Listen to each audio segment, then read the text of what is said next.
नमस्कार, आप देख रहे हैं दूरदर्शन समाचार। आपके साथ मैं हूं पराक्रम सिंह शेखावत। बताएंगे आपको इस वक्त की बड़ी खबरें। समाचार की शुरुआत सुर्खियों के साथ। बांग्लादेश की अपदस्थ प्रधानमंत्री शेख हसीना को मृत्युदंड।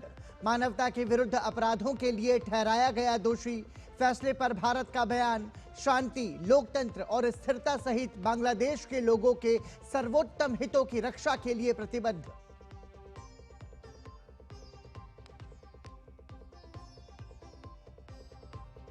दिल्ली धमाका मामले में गिरफ्तार आमिर राशिद अली को कोर्ट ने 10 दिन के रिमांड में भेजा। धमाके की साजिश में आत्मघाती हमलावर उमर के साथ शामिल था आमिर राशिद।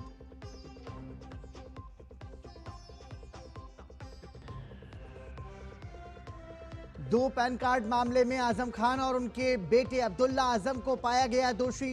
रामपुर की एमपी एमएलए अदालत ने सुनाई 7-7 साल की सजा।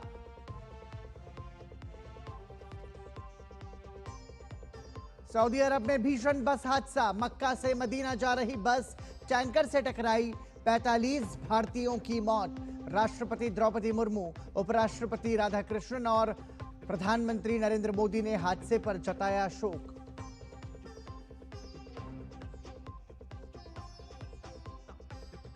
और निशानेबाजी विश्व चैंपियनशिप में गुरप्रीत को 25 मीटर सेंटर फायर पिस्टल में रजत। भारत 3 स्वर्ण, 6 रजत और 4 कांस्य सहित कुल 13 पदक के साथ तीसरे स्थान पर।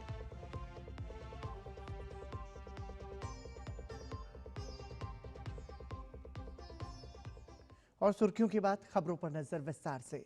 बांग्लादेश की अपदस्थ प्रधानमंत्री शेख हसीना को पिछले वर्ष जुलाई में उनकी सरकार के खिलाफ व्यापक विरोध प्रदर्शनों के दौरान किए गए मानवता के विरुद्ध अपराधों के लिए सोमवार को एक विशेष न्यायाधिकरण द्वारा उनकी अनुपस्थिति में मौत की सजा सुनाई गई। ढाका में कड़ी सुरक्षा वाले अदालत कक्ष में फैसला पढ़ते हुए न्यायाधिकरण ने कहा कि अभियोजन पक्ष ने बिना किसी संदेह के ये साबित कर दिया है कि पिछले साल 15 जुलाई से 15 अगस्त के बीच छात्रों के नेतृत्व वाले विरोध प्रदर्शनों पर घातक कार्रवाई के पीछे हसीना का ही हाथ था। हसीना को निहत्थे प्रदर्शनकारियों के खिलाफ घातक बल प्रयोग का आदेश देने, भड़काऊ बयान देने और ढाका तथा आसपास के इलाकों में कई छात्रों की हत्या के लिए अभियान चलाने की अनुमति देने के लिए मौत की सजा सुनाई गई है। बांग्लादेश की अपदस्थ प्रधानमंत्री शेख हसीना को मृत्युदंड की सजा मिली है, जिसके बाद शेख हसीना ने बयान जारी करते हुए कहा कि मैं मानवाधिकार के हनन के आरोप को खारिज करती हूं और यह फैसला पक्षपात और पूरी तरह से राजनीति से प्रेरित है। शेख हसीना ने अपने बयान में कहा है कि आईसीटी के पास इस फैसले का लोकतांत्रिक अधिकार नहीं है।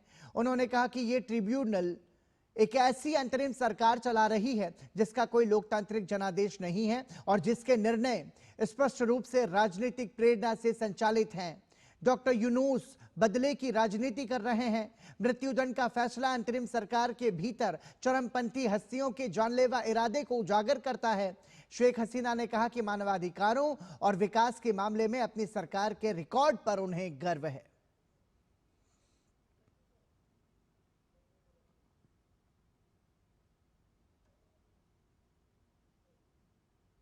बांग्लादेश की पूर्व प्रधानमंत्री शेख हसीना के पिता शेख मुजीबुर रहमान के ढाका स्थित घर के बाहर प्रदर्शनकारियों और पुलिस के बीच झड़प हो गई। शेख मुजीबुर रहमान के आवास के बाहर मौजूद दर्जन प्रदर्शनकारी काफी गुस्से में नजर आए। प्रदर्शनकारियों ने अदालत के फैसले से पहले ही शेख हसीना को मृत्युदंड देने की मांग की। प्रदर्शनकारियों ने मुजीबुर रहमान के घर को ध्वस्त करने की धमकी दी।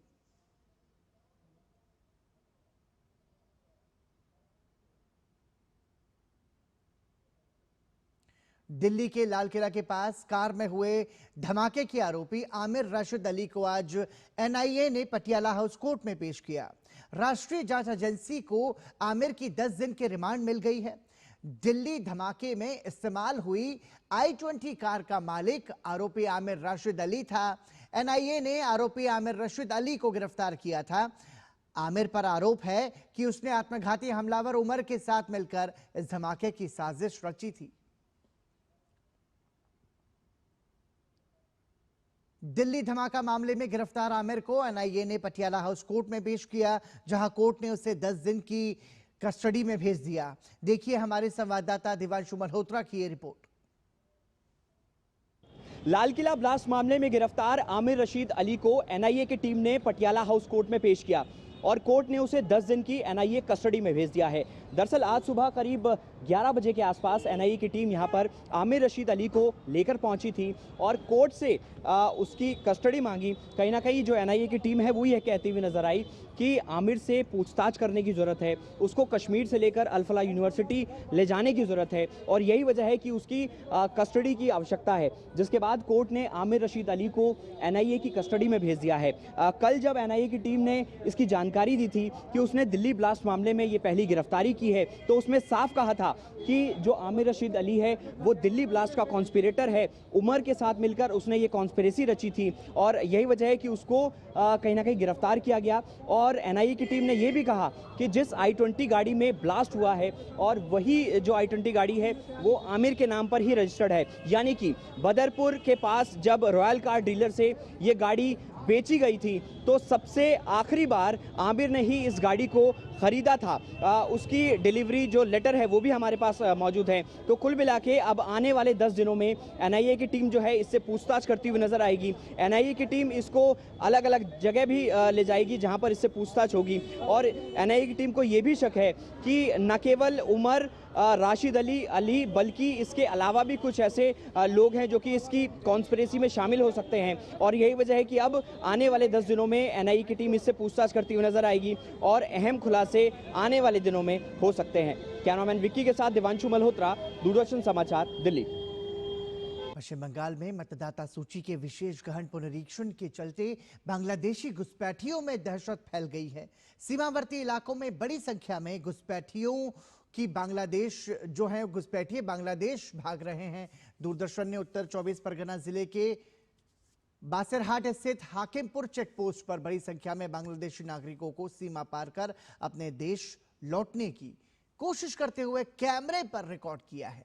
एसआईआर के बाद पहली बार इतनी बड़ी संख्या में संदिग्ध घुसपैठियों की भागने की कोशिश सामने आई है। इन लोगों में ज्यादातर बांग्लादेश के सातखीरा जिले के निवासी हैं जो 3 वर्ष, 7 वर्ष और 10 वर्ष पहले अवैध रूप से भारत में घुसे थे।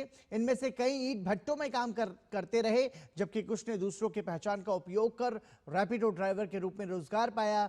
दूरदर्शन की पूछताछ के दौरान एक बुजुर्ग व्यक्ति ने स्वीकार किया कि उसके पास आधार कार्ड है जिसे उसने दैनिक जरूरतों के कारण बनवाया था। हालांकि इस दौरान अधिकतर लोग कैमरे से बचने की कोशिश करते हुए देखे गए। यह अवैध बांग्लादेशी लंबे समय से उत्तर 24 परगना से लेकर कोलकाता तक के इलाकों में रह रहे थे, लेकिन एसआईआर के लागू होने के बाद वो देश छोड़कर वापस बांग्लादेश लौटने की कोशिश कर रहे हैं।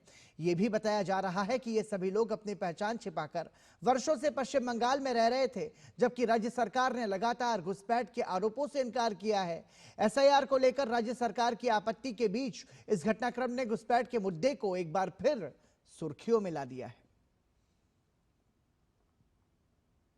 चुनाव आयोग का एक प्रतिनिधिमंडल मंगलवार से 4 दिनों के लिए बंगाल का दौरा करेगा। इस दौरान प्रतिनिधिमंडल कोलकाता उत्तर, कोलकाता दक्षिण और दक्षिण 24 परगना के प्रशासनिक अधिकारियों के साथ बैठक करेगा और एसआईआर की तैयारियों का जायजा लेगा। इसके अलावा प्रतिनिधिमंडल नदिया और मुर्शिदाबाद जिलों का भी दौरा करेगा। न्यू टाउन में ईवीएम की व्यवस्था की जांच के लिए फर्स्ट लेवल चेकिंग कार्यशाला का आयोजन किया जाएगा। पश्चिम बंगाल में चल रहे विशेष गहन पुनरीक्षण से संबंधित कार्य के बहाने लोगों से ओटीपी मांगने का मामला प्रकाश में आने के बाद राज्य चुनाव कार्यालय ने इसका खंडन किया है। पश्चिम बंगाल के मुख्य निर्वाचन अधिकारी की ओर से कहा गया कि एसआईआर की प्रक्रिया में कहीं भी ओटीपी की आवश्यकता नहीं है और न ही भारत निर्वाचन आयोग या राज्य निर्वाचन अधिकारी की ओर से मतदाता सूची के पुनरीक्षण से संबंधित किसी भी कार्य के लिए ओटीपी की मांग की जाती है।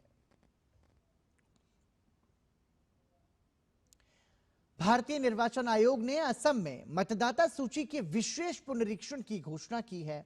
ये प्रक्रिया जनप्रतिनिधित्व अधिनियम 1950 की धारा 21 के तहत की जाएगी, जिसमें 1 जनवरी 2026 को योग्यता तिथि माना गया है। आयोग ने मुख्य निर्वाचन अधिकारी असम को विस्तृत कार्यक्रम भेज दिया है। प्री रिवीजन चरण में 18 से 21 नवंबर 2025 तक दस्तावेजों की छपाई और अधिकारियों का प्रशिक्षण किया जाएगा। इसके बाद 22 नवंबर से 20 दिसंबर 2025 तक बूथ लेवल अधिकारी घर घर जाकर सत्यापन करेंगे, मतदान केंद्रों का पुनर्गठन करेंगे और मतदाता सूची तथा ईपीआईसी में त्रुटियों को सुधारेंगे। इसी अवधि में मतदान केंद्रों की सूची का अंतिम रूप तैयार किया जाएगा और सेक्शन पुनर्संरचना जैसे कार्य पूरे किए जाएंगे। रिवीजन चरण में 27 दिसंबर 2025 को एकीकृत ड्राफ्ट मतदाता सूची प्रकाशित की जाएगी। दावे और आपत्तियां 27 दिसंबर 2025 से 22 जनवरी 2026 तक ली जाएंगी, जबकि इस दौरान शनिवार और रविवार को विशेष अभियान दिवस आयोजित किए जाएंगे। सभी दावे और आपत्तियों का निपटारा 2 फरवरी 2026 तक पूरा किया जाएगा। आयोग की अनुमति और स्वास्थ्य मानकों की जांच के बाद पूरक सूची की छपाई 6 फरवरी 2026 तक कर दी जाएगी। मतदाता सूची का अंतिम प्रकाशन 10 फरवरी 2026 को निर्धारित है। निर्वाचन आयोग ने निर्देश दिया है कि पूरी प्रक्रिया के दौरान यह सुनिश्चित किया जाए कि कोई भी पात्र नागरिक सूची से बाहर ना रह जाए और कोई अयोग्य नाम सूची में शामिल ना हो। समाजवादी पार्टी के वरिष्ठ नेता आजम खान और बेटे अब्दुल्ला आजम खान 2 पैन कार्ड मामले में दोषी पाए गए हैं। रामपुर की एमपी एमएलए अदालत ने सोमवार को अपना फैसला सुनाते हुए आजम खान और बेटे अब्दुल्ला को दोषी ठहराया। इसके बाद उन्हें 7-7 साल की सजा सुनाई गई और उन्हें जेल भेज दिया गया। वर्ष 2019 में नगर विधायक रहे आकाश कुमार सक्सेना ने अब्दुल्ला आजम पर 2 पैन कार्ड रखने का आरोप लगाकर मुकदमा दर्ज कराया था। मामला 2019 का है। रामपुर विधायक आकाश सक्सेना ने अब्दुल्ला आजम के खिलाफ सिविल लाइंस थाने में मुकदमा दर्ज कराया था। उन्होंने आरोप लगाया था कि 2 अलग अलग जन्म प्रमाण पत्रों के आधार पर अब्दुल्ला आजम ने 2 पैन कार्ड बनवाए थे। उन्होंने चुनाव लड़ने के लिए यह सब किया था। मामले में अब्दुल्ला आजम ने इलाहाबाद हाईकोर्ट का भी रुख किया था, लेकिन वहां से राहत नहीं मिली। उन्हें हाईकोर्ट का दरवाजा खटखटाते हुए इस मामले में ट्रायल की कार्रवाई को रद्द करने की मांग की थी। पक्षों को सुनने के बाद इलाहाबाद हाईकोर्ट ने अपना फैसला सुरक्षित रखा था। इसके बाद जुलाई में याचिका को खारिज कर दिया था।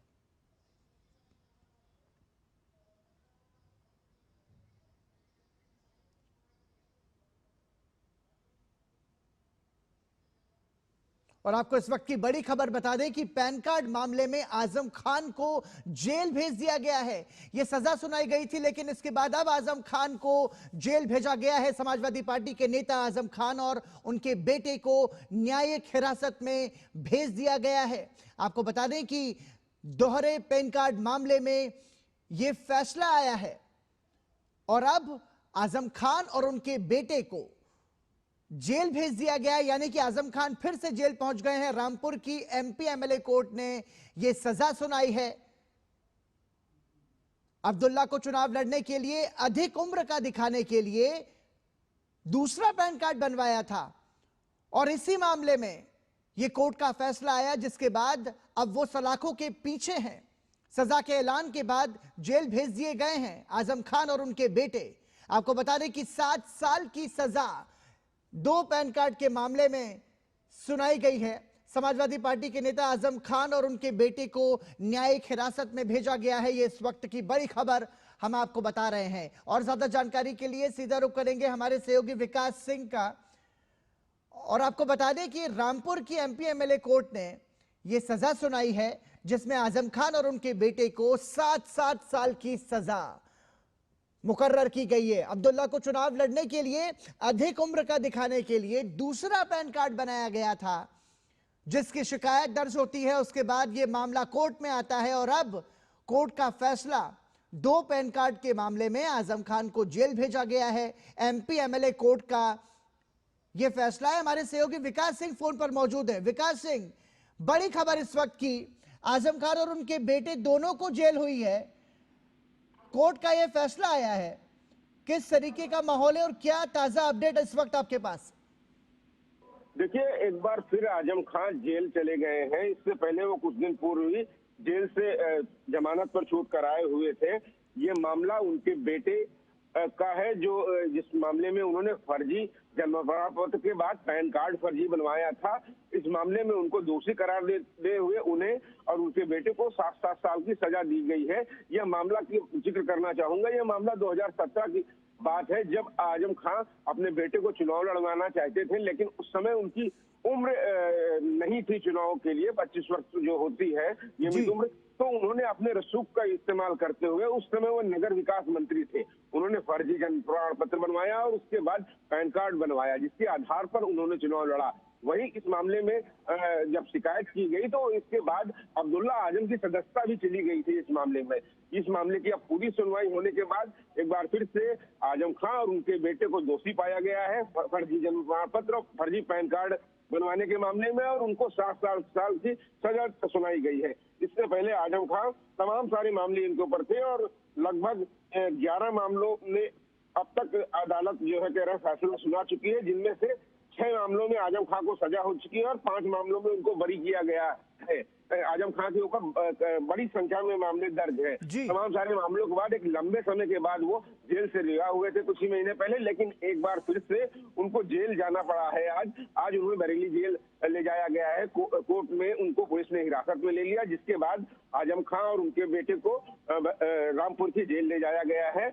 और बहुत बड़ी बात है, बड़ी खबर है कि आजम खान ने जिस कृत्य किए थे वो धीरे धीरे कोर्ट के सामने पेश हुए हैं। तमाम सारे लोग, चाहे आकाश सक्सेना हो या तमाम सारे लोग हो, जिन लोगों ने उनके इन सारे कारनामों को उजागर करने के लिए लड़ाई लड़ी थी, उनके संघर्ष की बड़ी जीत है। और आजम खान अपने पद का बेहतर इस्तेमाल करना जानते थे। उन्होंने उस समय जो उनको अच्छा लगता था वही होता था। आजम खान के रसूख के बारे में पूरा प्रदेश जानता था, इसके लिए काफी ज्यादा फेमस थे। और आज जब सारा मामला कोर्ट के सामने कोर्ट ने उनको दोषी करार दिया, तो एक बार फिर से आजम खान को जेल जाना पड़ा, उनके बेटे अब्दुल्ला आजम को भी। जी निश्चित रूप से विकास, आजम खान और उनकी जो सियासत है उस पर भी इसका सीधे तौर पर प्रतिकूल असर पड़ेगा, क्योंकि अभी बहुत लंबे समय के लिए वो जेल में थे। और जैसा कि आपने जिक्र किया कि अभी कुछ ही समय बीता था वो जब बाहर थे, और एक बार फिर से वो 7 साल के लिए जेल में है।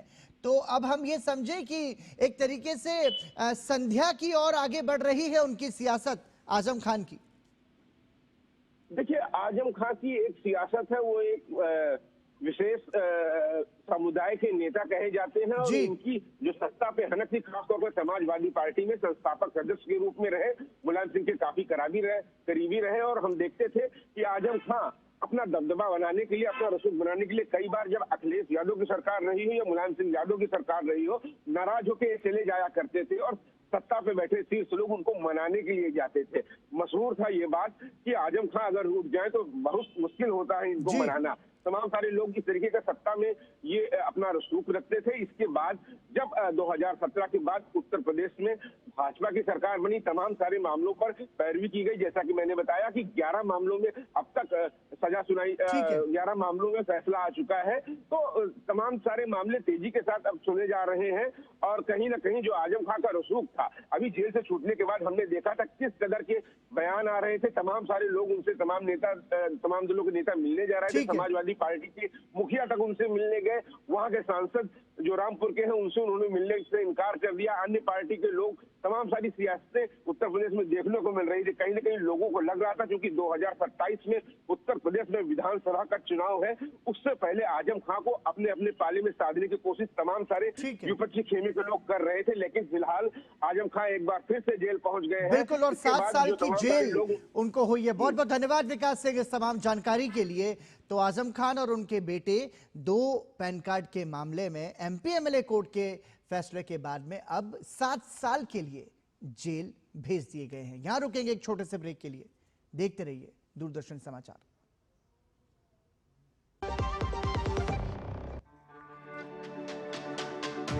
मेरी पसंद, मेरी पसंद,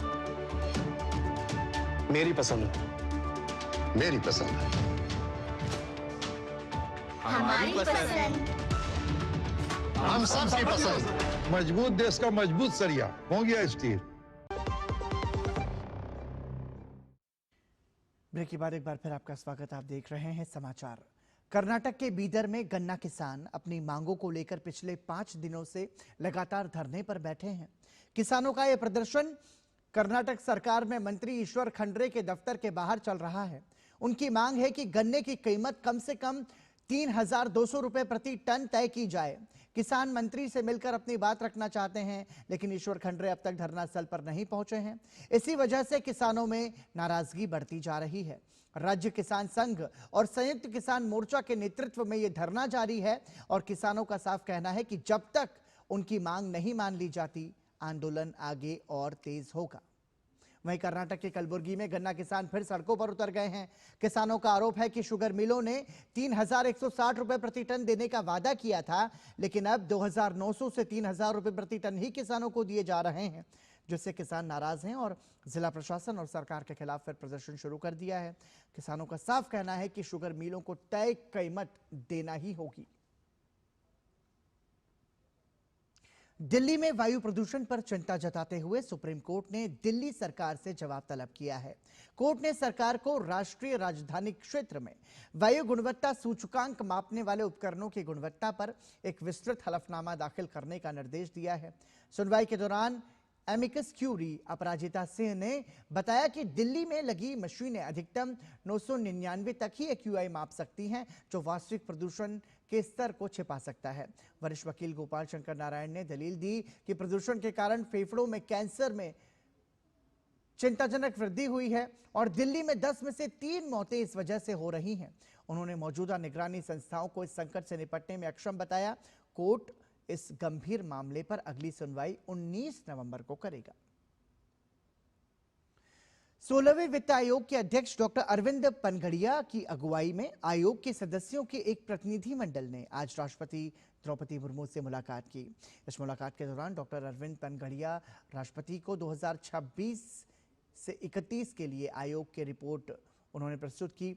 गौरतलब है कि 16वां वित्त आयोग, जिसका गठन 31 दिसंबर 2023 को हुआ था, 1 अप्रैल 2026 से शुरू होने वाली 5 साल की अवधि के लिए केंद्र और राज्यों के बीच कर राजस्व के बंटवारे की सिफारिश करने के लिए जिम्मेदार है। यह आपदा प्रबंधन, राजकोषीय स्थिरता और स्थानीय शासन को मजबूत करने जैसे महत्वपूर्ण पहलुओं पर भी काम कर रहा है।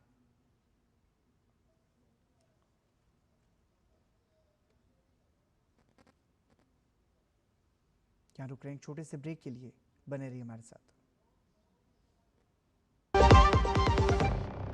जब धरती चीर कर निकलता है लोहे का पत्थर और मिलता है मोंगिया के जोश से, फिर तपता है, पिघलता है और बनता है फौलाद।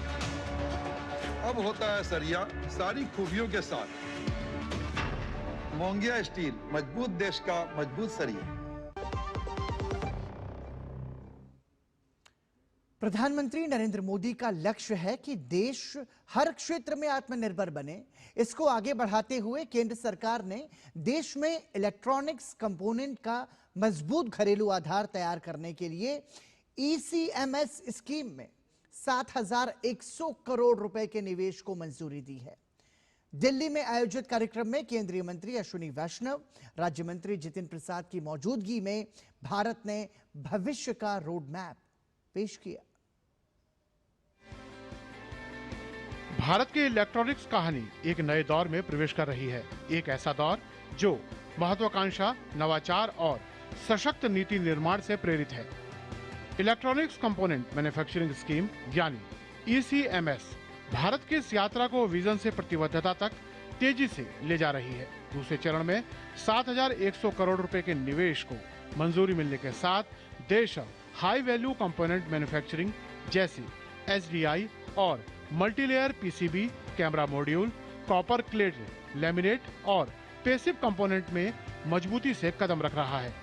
दिल्ली में आयोजित कार्यक्रम में केंद्रीय मंत्री अश्विनी वैष्णव, राज्य मंत्री जितिन प्रसाद और मैती अधिकारियों की मौजूदगी में भारत ने भविष्य का रोड मैप पेश किया। We focused on certain specific components rather than spreading it thin. We focused on a set of components which are very critical for a long-term growth of the electronics manufacturing ecosystem. With that, the ECMS was conceived, approved by Honorable Prime Minister, and then finally It was rolled out very recently, and I am glad that the team is working so hard that practically every week, new approvals are happening. ECMS अकेला नहीं है, ये भारत के बड़े electronics vision का अभिन्न हिस्सा है। Electronics manufacturing, PLI, India semiconductor mission, fabulous design के लिए DLI स्कीम और रिसर्च इनोवेशन को बढ़ावा देने वाले RDI कार्यक्रम, ये सभी मिलकर एक पूरी वैल्यू चेन का निर्माण करते हैं, मटेरियल से कंपोनेंट तक, चिप से डिवाइसेस तक और डिजाइन से मैन्युफैक्चरिंग तक। My first ask is development team, second ask is quality, and third ask is, as far as possible, for everything that you use in your factory, in your plant, in your laboratory, get Swadeshi, get Atmanirbharta. Focus on developing Indian suppliers. Make sure that they also come up to quality levels. Make sure that you hold hands and get them up the value chain. That will define your success in the coming years. Bharat अब सिर्फ वैश्विक electronics क्रांति का हिस्सा नहीं, बल्कि एक विश्वसनीय हब और उभरते हुए प्रोडक्ट नेशन के रूप में अपनी पहचान दर्ज करा रहा है। तापस भट्टाचार्य की रिपोर्ट, DD न्यूज। सऊदी अरब में मक्का से मदीना उमराह करने जा रहे भारतीयों की बस एक भीषण हादसे की शिकार हो गई। हादसे में 45 लोगों की मौत हो गई है, जबकि एक घायल व्यक्ति को अस्पताल में भर्ती कराया गया है। बस में सवार अधिकतर यात्री तेलंगाना के थे। हैदराबाद के पुलिस आयुक्त ने प्रेस कॉन्फ्रेंस कर बताया कि डीजल टैंकर से टक्कर के बाद बस में आग लग गई, जिससे बचने का उन्हें कोई मौका नहीं मिला। वही घटना की जानकारी मिलते ही तेलंगाना के मुख्यमंत्री रेवंत रेड्डी ने इस भीषण दुर्घटना पर गहरा दुख व्यक्त किया है। रेवंत रेड्डी ने मुख्य सचिव और पुलिस महानिदेशक को घटना की पूरी जानकारी प्राप्त करने को कहा है। साथ ही मुख्यमंत्री ने इस घटना के संबंध में विदेश मंत्रालय और सऊदी दूतावास के अधिकारियों से संपर्क करने और तुरंत आवश्यक राहत उपाय करने के निर्देश दिए हैं। इस घटना से संबंधित विवरणों और राहत उपायों की निरंतर निगरानी और मृतकों के परिवारों और रिश्तेदारों को जानकारी प्रदान करने के लिए सचिवालय में एक कंट्रोल रूम बनाया गया है और हेल्पलाइन नंबर भी जारी किया गया है।